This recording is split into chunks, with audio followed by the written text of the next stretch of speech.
Double LA, baby. On behalf of the House Republican Conference, we are unified and so proud to have elected Mike Johnson as Speaker of the People's House.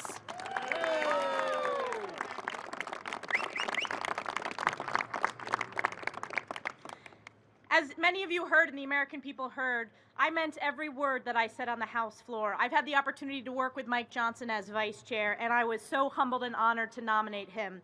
Mike epitomizes servant leadership. He is humble, but he is strong. He is well respected, not only across this conference, but across this great nation. And we know the stakes. We know that we were sent here on behalf of the American people to serve as their voice, to stand up for them, to push back on the failed far-left agenda of single-party Democrat rule led by Joe Biden.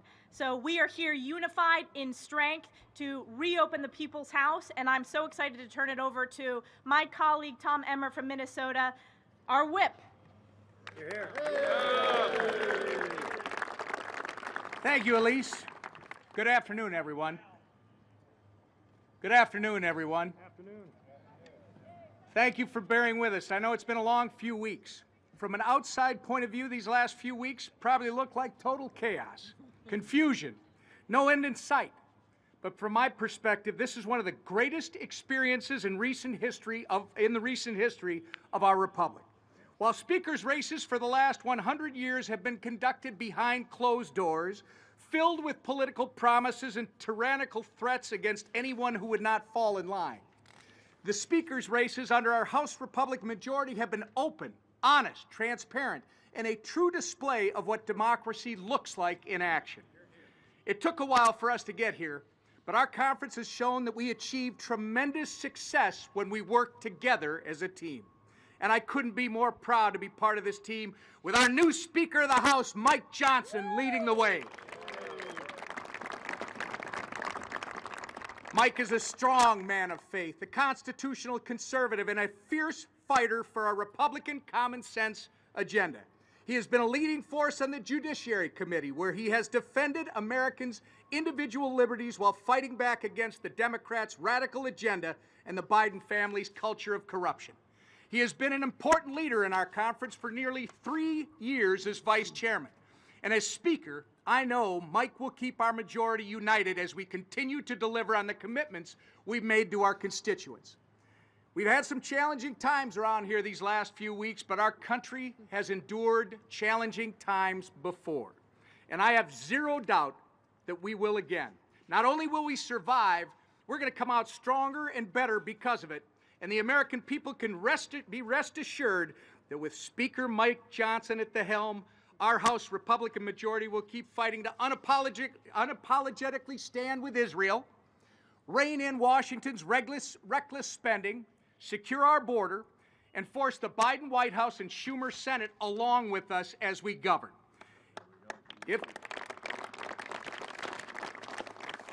If these last few weeks have proven anything, it's that we will never stop fighting.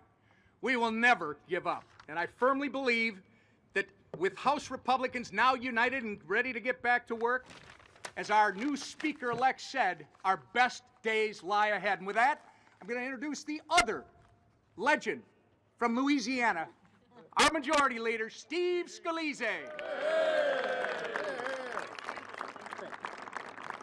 Thank you, Whip. Well, this is a great day. This is a day that's been coming for a long time. You know, if you think about what's happened these last 3 weeks, while a lot of people outside of Washington talk about dysfunction, this great group of men and women behind me have been talking about how to fix what's broken in Washington. And hasn't that discussion been coming for way too long? That's what this last 3 weeks has been about.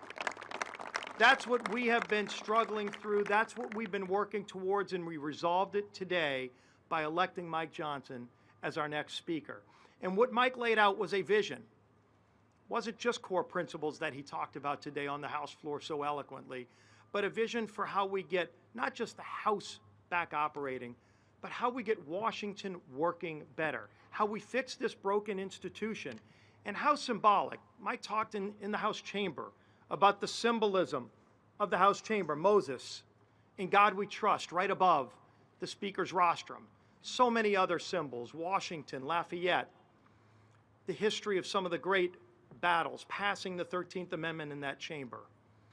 But if you look up at this Capitol dome that serves as a beacon to so many, not just here in America, but all around the world, interestingly, the last 3 weeks, the Statue of Freedom was covered in scaffolding.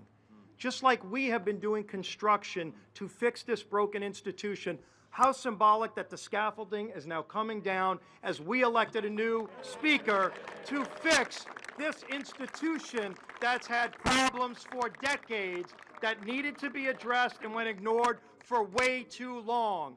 I have seen this man in action since I was a state representative. For those people that don't know Mike Johnson, maybe they're looking to Google, maybe they're looking to other places. But those of us who have known Mike Johnson for a long time, and I've known him maybe longer than most, I've seen a commitment, a self-service commitment to things bigger than himself, going back to my days in the State House and when he came to Congress.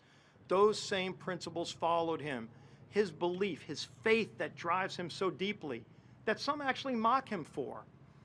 Those are the principles that make this country so great. Those are the principles that cause people who believe in freedom all around the world to look up at that Statue of Freedom as a beacon of hope for all around the world. And what Mike Johnson is going to do for us and our country, getting us back on track. We are just getting started, but people are going to come to know and love what he represents because he fights for things bigger than himself and people who have been ignored for way too long. It is my great privilege to introduce the 45th Speaker of the House, my dear friend, Mike Johnson, the Speaker.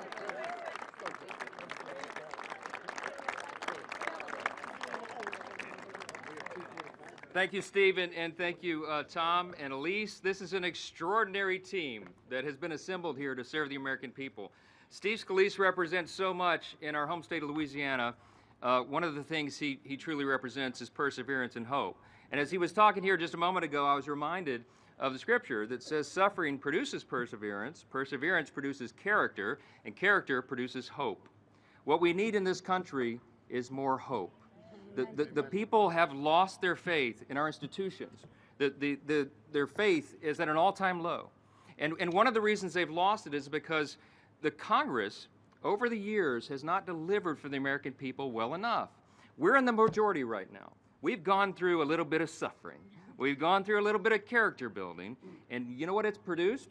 More strength, more perseverance, and a lot of hope. And that's what we're about to deliver to the American people.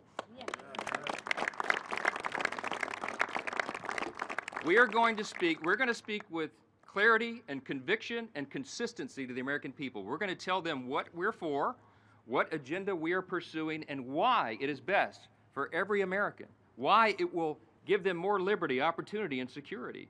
We're going to speak to that clearly. We're going to act consistently, and we're going to exhibit two things here, trust and teamwork. And this group will deliver for the American people. I said it in the chamber, and I will say it here. We're going to govern well. And I think the people are going to be very pleased with those results. We're so grateful, I'm so grateful and so humbled to have gotten a unanimous vote on the floor by all of my colleagues here.